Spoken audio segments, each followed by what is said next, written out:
আসসালামু আলাইকুম রহমতুল্লাহি ওবরকাতু। আজকে ঢাকা দিয়াবাড়ি 20/7/2025 একটি বিমান দুর্ঘটনায় অসংখ্য মানুষ নিহত ও আহত হয়েছে। আসলে এরকম ঘটনাগুলো খুবই দুঃখজনক। দেখেন আগুনের কত লীলাহান শিখা। আসলে এরকম শিখাগুলো দেখলে মানুষের কার প্রাণটাই না কেঁদে ওঠে।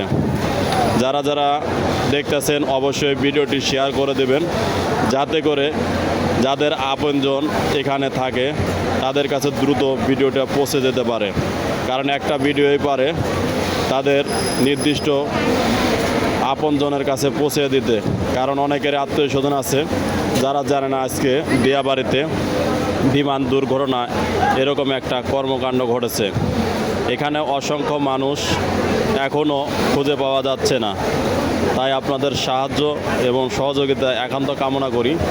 দ্রুত সবার আগে ভিডিওটি শেয়ার করে দেবেন। শেয়ার করে দিলে এই ভিডিওটি হতে পারে একজন অনাকাঙ্ক্ষিত বা কাঙ্ক্ষিত যাদের আত্মীয় স্বজন ঢাকা দিয়াবাড়িতে থাকে তাদেরকে খুব সহজেই খুঁজে পেতে পারে। বা এই ভিডিওটিতে তাদের সামনে যদি যায় তাদের কোনো না কোনো আত্মীয় স্বজন তাদেরকে একটা লোকেশন বলে দিবে যে দিয়াবাড়িতে তাদের কোনো আত্মীয় স্বজন থাকে এবং সেই জায়গা তারা সঠিকভাবে তাদের আত্মীয় স্বজনের সাথে কথা বলতে পারবে। ভালোবাসা থাকবে সবার জন্য। আর এরকম দুর্ঘটনা যাতে কারোর জীবনে না আসে তার জন্য সবসময় দোয়া করি। এরকম আসলে খুবই দুঃখজনক যে বাংলাদেশের ক্ষেত্রে এরকম একটা বিমান দুর্ঘটনা হাজার হাজার মানুষের প্রাণ গেল, তার জন্য খুবই গভীরভাবে মর্মাহত।